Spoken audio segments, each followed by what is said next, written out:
we're just going to leave it there for today because there's only so much time to spend playing around before you just have to just do what you got, you know. Today is Saturday. Happy Saturday. So every day in my energy wellness, there's a different way I take care of myself. For Saturday, it's all about our inner child self and letting myself be in the day, being a mom, being a teacher, being a coach, as the inner child getting to drive a little bit more. So what that means is I'm not flailing around like a child, but in my heart, in my mind, I'm being more playful. You know, maybe I'm making a game of something that feels like a chore. Maybe I even reward myself when I've done good. You know, maybe even the names that I call myself are more playful today than others. It doesn't have to be the literal act of you behaving like a child. And I want to sort of talk a little bit about this morning. I've been noticing a little bit of a pattern. And I was wondering if other people have noticed it too. I know that I'm not the only pattern recognition human in this space. So the thing is, I'm 47, so we're Gen X, right? My mom was sort of raised in this era. She's a boomer. So she was raised in, children are sort of meant to be seen and not heard. And that did have a little bit of a trickle into my upbringing, but it was then we were allowed to be a little heard, but we were also sort of encouraged, we as in me and my family, we were also encouraged to kind of keep our thoughts and feelings to ourselves. That, I mean, literally the words were, your feelings are your problem, you still got to do what you got to do. And I kind of am thinking about the way that I now parent and how very different that whole energy is. I would never say that to my little people. And honestly, if my mom was still here, I don't feel like she would even say something. I mean, truthfully, it wasn't my mom saying that, but she definitely, agreed to that notion. So I just keep thinking about how that shows up now. And I think about when I'm seeing adults in the wild, out in the world, and I see an adult that feels like they've been wronged, and I can tell a little, not to be like a judge person, but we can tell things, You can tell a person has got some inner child trauma going on when they just immediately go into this fight mode, and they're just like crashing out because they're not feeling seen or heard or appreciated or valued or whatever it is. And I can say this because I used to be one of these crash out humans. And maybe even if I'm thinking, and if I'm being honest, which I am, I remember sort of feeling this way in myself and not loving it, feeling like there was this part of me that was uncontrollable, that if I got to a certain point, this part of me would be unleashed, and it wasn't my fault, I would say. I can't help it. This is just what happens, But now, as a person who has done a lot of this inner work, I can see how I can help it. I can see how I was sort of allowing that energy to build by not letting myself talk and be heard, or insisting that I'm around people that will listen to me and love me and just let me have space, And I always want to say, I do not think the humans that were around me when I was living before I understood energy, I don't think any of these humans were trying to like manipulate me or each other. I don't think that people in general try to be cruel to each other. Now, of course, there are examples of humans that are like that. We all know those folks. But that's not what I'm really, mostly I mean just normal people. And I say that also because I've worked really hard to be a normal people. And I think that getting to this space, this feels like a normal to me. This is a normal that I could be comfortable with, where I'm not, suffering all of the time under these ideas or perceptions that I have to be a certain way, or that I can't feel a certain way, or that I'm not allowed to react. And then, so now as a parent, I get to see my own little people and how they behave when something doesn't feel good to them. And I get to remember how I would have behaved and how I probably would have been responded to. And it's just really interesting to see this as a person who, does this work on a daily basis. I get to talk to adults every single day that have different degrees of their inner child sort of wounded or loved or underappreciated or never heard or whatever it is.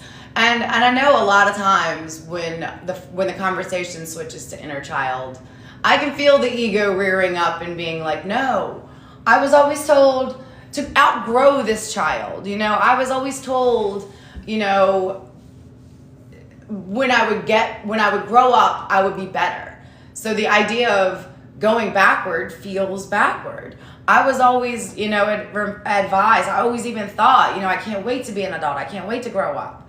And there was not space for the child person to get her turn. It's kind of also like I graduated high school in 96.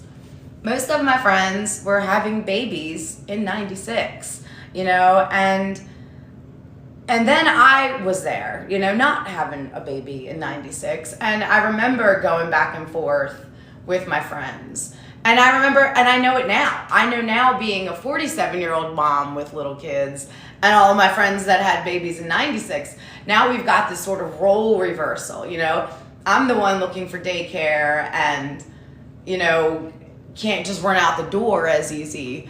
And they're able to just drop and go. And I sort of love the way that we get to relationship, especially me and my BFF.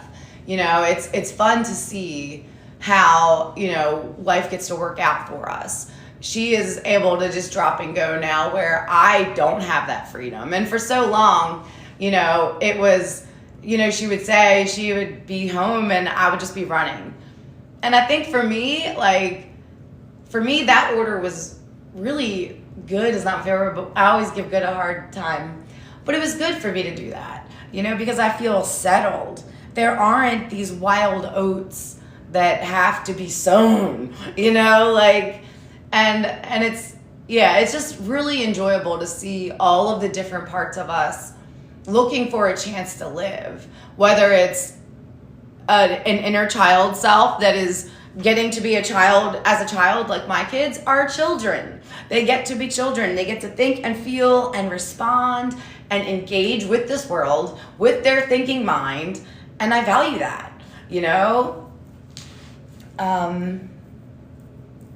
Busybody, you're hilarious.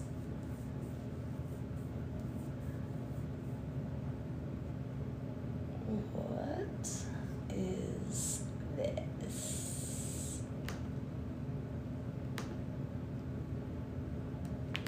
Okay.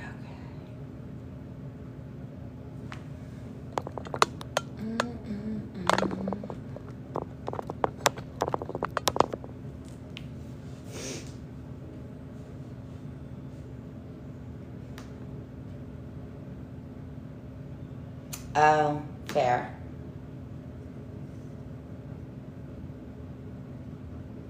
Trying to hear how well my sound is, and my device is not letting me. Can anybody tell me if I sound okay or if I sound far away?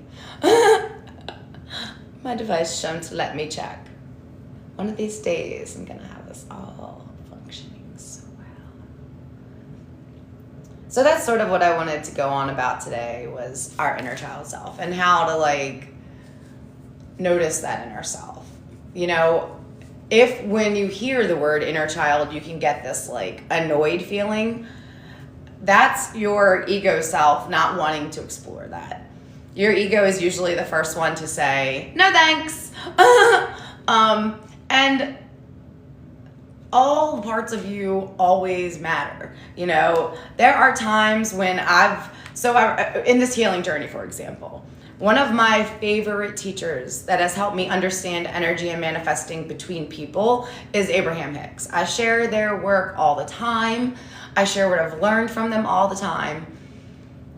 But I remember the first time a friend of mine tried to introduce Abraham Hicks to me. And I remember how I was like, not ready. I was like, what is this? What is this lady with a man name talking from this invisible with a weird voice? What are you giving me here? You know, and it was my ego. My ego wasn't ready to hear that. You know, I'm also the same person that resisted shadow work for a whole year of my first year of healing. Hilarious. Do not recommend.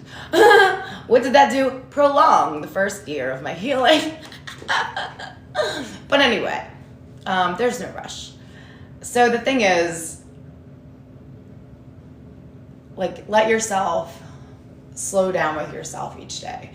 And let yourself consider, you know, making a different part of you, your energetic self, your invisible self, into your day. The same way that you plan your meal, plan what you're going to do for your energy that day. Maybe it's clear a closet. Maybe it's take a walk. Maybe it's paint or do art. Maybe it's, you know, wear a crazy outfit. Maybe it's eat dinner in the living room. You know, you are able to move and change so many different parts of the day.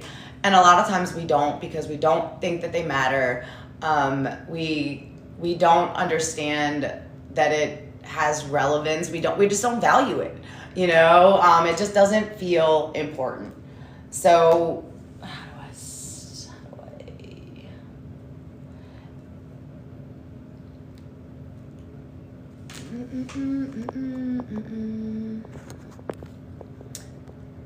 all right, mute.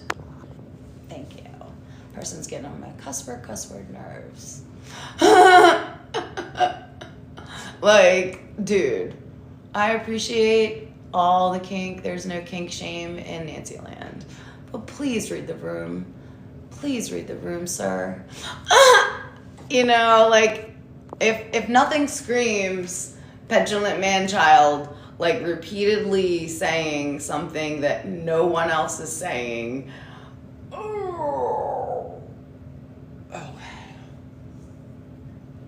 for all I know, he's 5. Okay, that's gross. That's grosser. Anyway, so today we're going to just like spend the whole day talking about letting ourselves be in our work and have a playful mindset. Letting ourselves take care of our children and having a playful mindset. You know, letting ourselves be in a hard space and trying our best to have a playful mindset. You know, this is like one of our better manifesting moods. So we always talk about how appreciation is good for stoking that inner momentum. Inner child awareness is really good for the actual manifestation coming through. And let's just talk about that for one second before we switch to some yoga. When we are like letting ourselves be playful, the mood inside is kind of like, meh, don't care. You know, it's like everything's fine. You know, I'm doing this, but so what? At the end of this, I'm going to get, you know, I get to take a break, or I get to take a walk, or I'm going to have a snack. You know, like there are so many, why is my thingy is not letting me talk? There are so many ways that we can like inwardly encourage and play and engage with our energetic self. And when we're doing this, when we're in this playful mood, I cannot tell you how many times I've let myself relax or take a nap or go on vacation.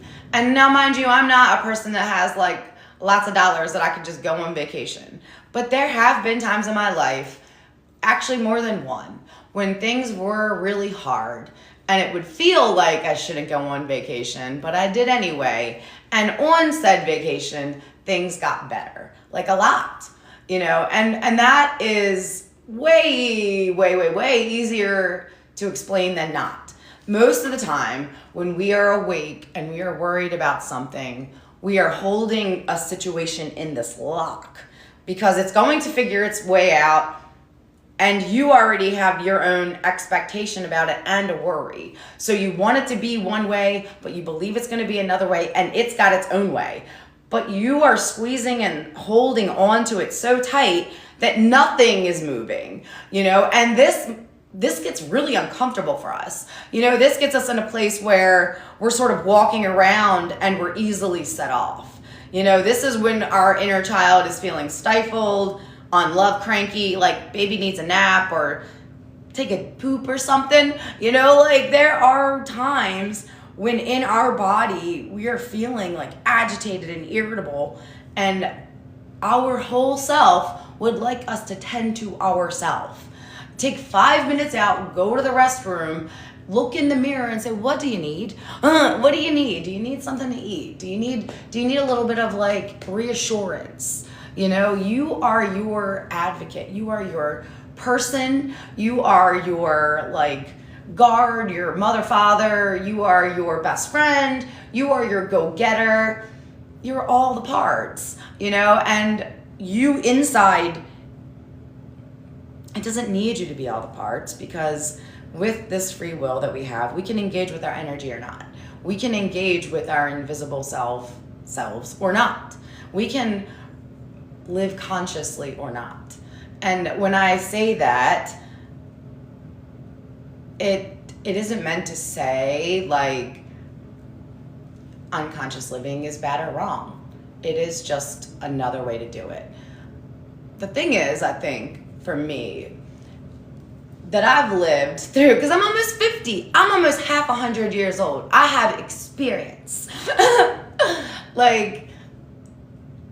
I just want my work to help everyone realize that just because it's been this way for so long, running into the same tree, running into the same scenario, feeling the same way, feeling stuck, feeling like this is what it is, period. I must just deal with it, or it's going to hurt worse. When you're feeling like that, my only wish is that you would just know that that is a way, that is a truth, that is real, that's what's most active now. But always, always, always, always, always, always, always, always, always, always, always, always, always, always, as long as we are in this body, there's always at least one other way. And probably many, but at least one, but probably many. And it does not matter what the situation, what the scenario, how long, how severe it is. There are always more than one way for things to work out. The deciding factor is almost always you and how you sort of expect it to, and what you're willing to allow it to work out to be. And when we're in this inner child playful energy, we're not worried about the reality of what we need. We're not worried about what might not work. We're being playful. We're trusting. Children don't worry about if mom and dad are paying the BG&E most of the time. Children don't worry about if dinner is going to be here every day, because they just expect it. They just know every day I get to eat dinner. Every day, I always laugh with my friends. When I first moved into my own place, the first thing that I realized that didn't just come with the world was toilet paper. I went into my bathroom as a young adult thinking I knew everything.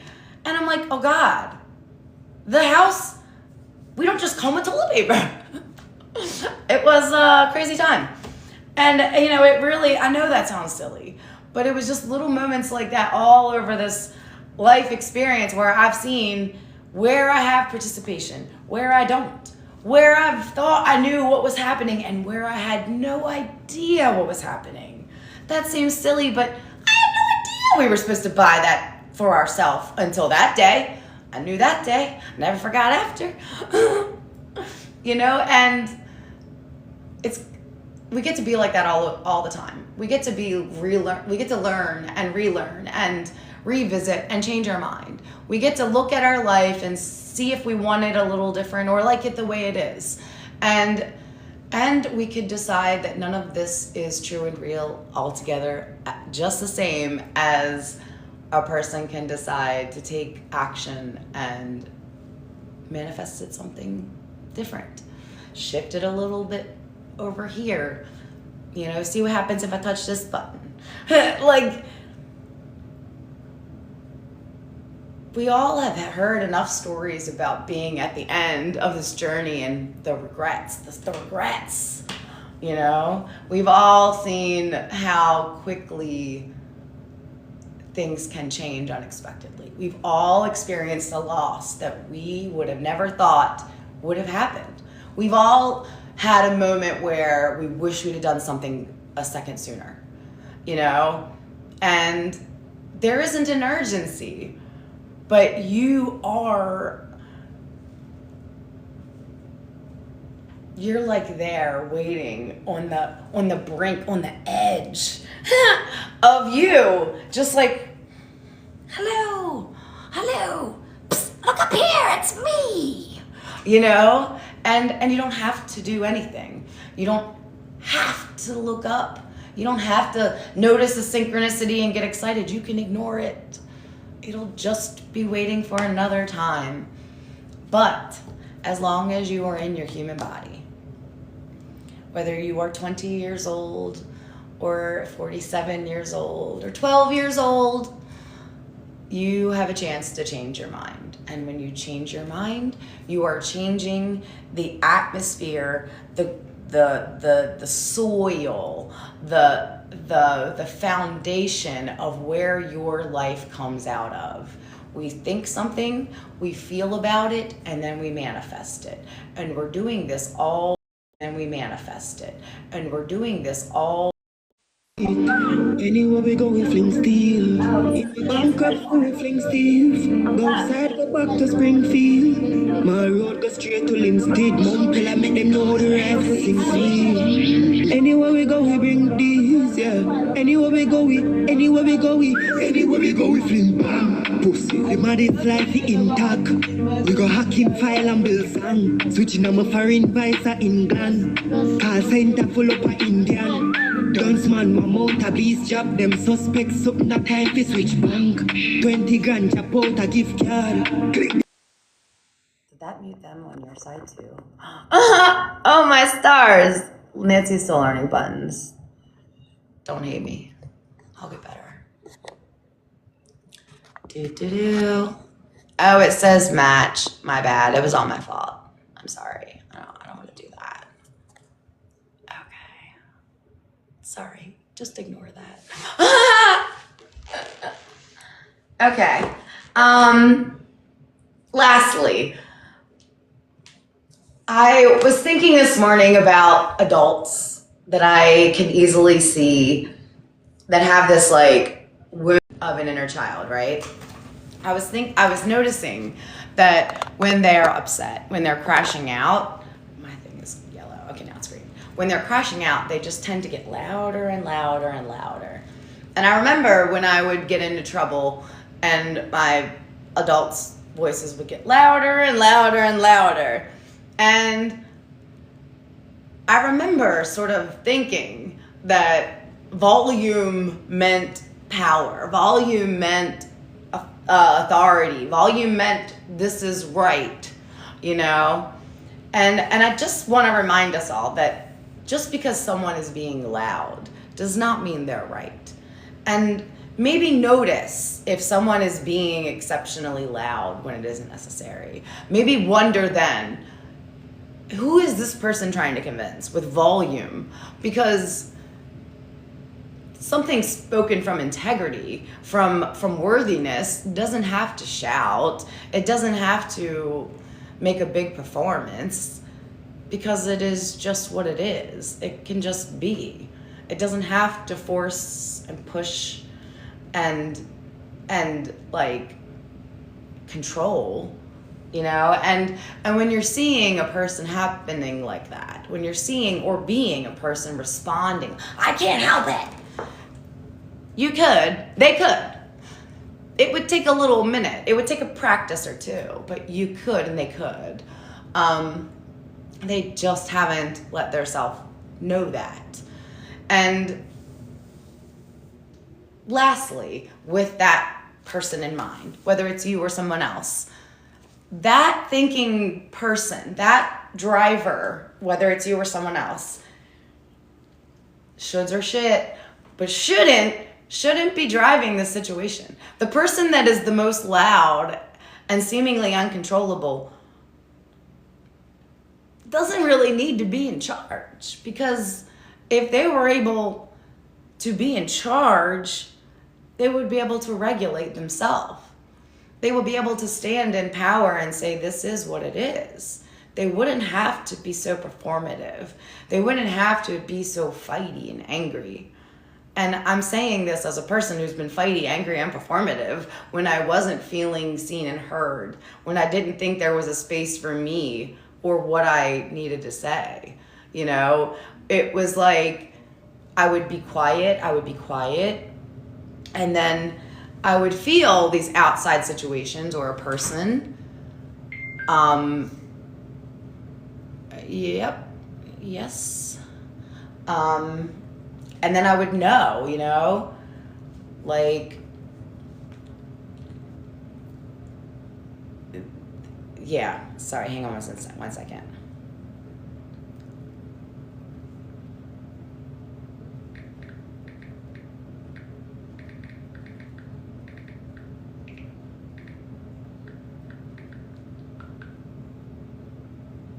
I don't think I got another alert.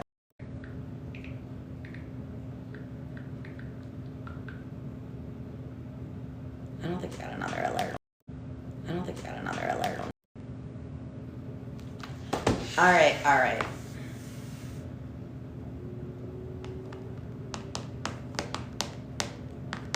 Oh, I got 222 hearts. That's a good number. Let's do a little bit of stretch. And today we're going to do a little bit of star pose and goddess pose. And because we're thinking about Saturday and taking up space and worthiness, we're gonna let ourselves like move a little bit in that stretch. So first we start on the mat, and we're gonna start warming up, taking the legs wide. And as we always do, letting ourselves warm into that space. Don't go right into forcing. I'm gonna turn the camera around because it's better camera. Swipe left to close. I always have a heck of a time with this stuff, y'all. I'm so sorry. I'll get better. Sorry. Okay, there's a little bit up. So we're gonna start in the middle of the mat, stretching into a wide leg stance. So from the center, just taking like our marching steps. Am I in the camera yet? There I am. Hello, it's me. Take some marching steps. Lift the feet up and down. And as you do that, start to step the feet wider. Giving out a little hip swish in there. I like to wake up my whole body before I just start moving it into anything. Start taking the feet wider, always pressing into the big toes. And lift the toes, spread the toes, push them back down like cats. Go wide, wide, wide. Point the toes diagonal and then sink into the bend of the knees a little. Whenever we bend the knees, remember, the pinky toe is your friend in the bend. So we think toward the pinky toe with our knees. This way we kind of keep our knees in a better track so that we aren't dumping the weight into spaces that our legs are not meant to support. That's how we sort of help prevent knee damage. A lot of my people that I work with have a walking posture that isn't very good for their back and where is it usually? Their back and their knees, honestly. And it helps, even when you're walking, to think about walking toward my pinky toe, It's weird, but a lot of people that I first start working with have a walk like this. Their feet are all over the place. You know, my daughter is hypermobile, and her walk, it's a wonder she gets anywhere. Like your feet are going everywhere. But you can let yourself slow down. And it does take a little practice. And it takes a little bit of intention. You know, and it's sort of like walking and moving with your whole body. I remember when I said this to a girlfriend a long time ago, she was like, what do you mean? And I said, I just don't feel like I've been walking with my feet. I feel like I've been walking on my feet, but not using my feet, not using my toes, you know? So anyway, back to wide leg, diagonal points, knees bending toward the pinky. Bring the hands down onto the knees and sort of sink into that squat a little. Warm it up, warm it up. Shift left and right, take your time. And then straighten the legs out, straighten the body up. Lean the heart forward in like a rooster chest. Straighten the spine, round the spine. Sort of like a standing cat-cow. Round the spine, lean the chest, round the spine. Let your arms move and help you a little bit, you know? And then start to reach your arms up, up, up, up, up into star. Pressing big toes a lot. Reaching index fingers and thumbs open a lot. Looking up with eyes and chin. Big breath in, pressing the toes a lot, reaching the fingers. You can feel like lots of inner energy tension between index fingers, big toes, knees. Now, as we start to sink the knees, bring the arms down, down, down, mirroring the knees. So here's our goddess. Stretch up into star, look up. Take a breath in, exhale. Breath in. And on the exhale, we'll sink into our goddess. In, star. Oops, sorry. Take a breath in for star. Exhale to goddess. Star. Goddess. Star. Goddess. Star. Goddess. And then start to just let your arms stretch a little. Up into star. Down into goddess. See if you can play on your base a little bit. Take up a little bit more space with your arms. Stretching side to side. And just moving up and down with the legs a couple of times. And then when you're done, walking into the middle, bringing the body into like a standing, like a soft mountain pose. Bringing the feet closer together. Lining the toes up under the hip points, under the shoulders, under the ears.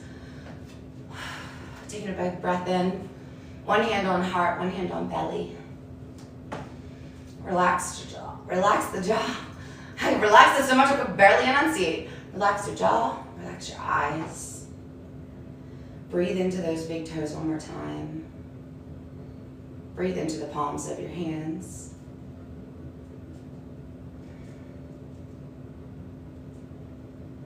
Breathe in. Thank you, body. Thank you, body. Thank you, body.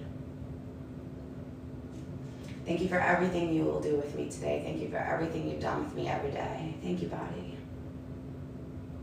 I love you, body. I love you, body. I love you exactly as you are, body. I love you, body. Thank you, body. I love you, body.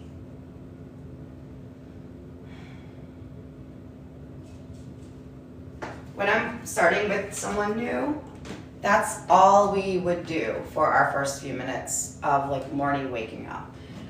You know, obviously you can spend more time doing yoga. You can set a timer and work and wiggle all day long. But what you really need is just a couple of moments of really intentional, I love you. And that's so good. It's like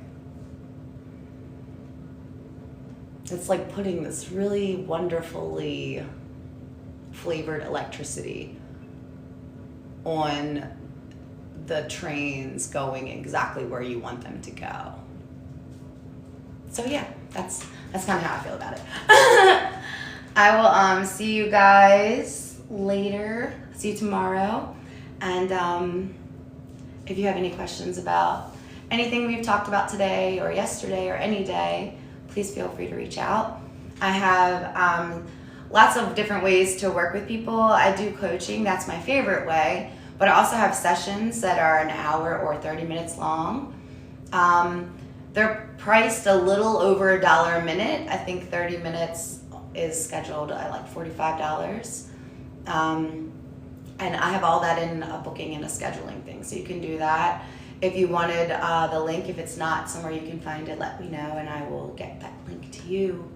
See you tomorrow, guys. Bye.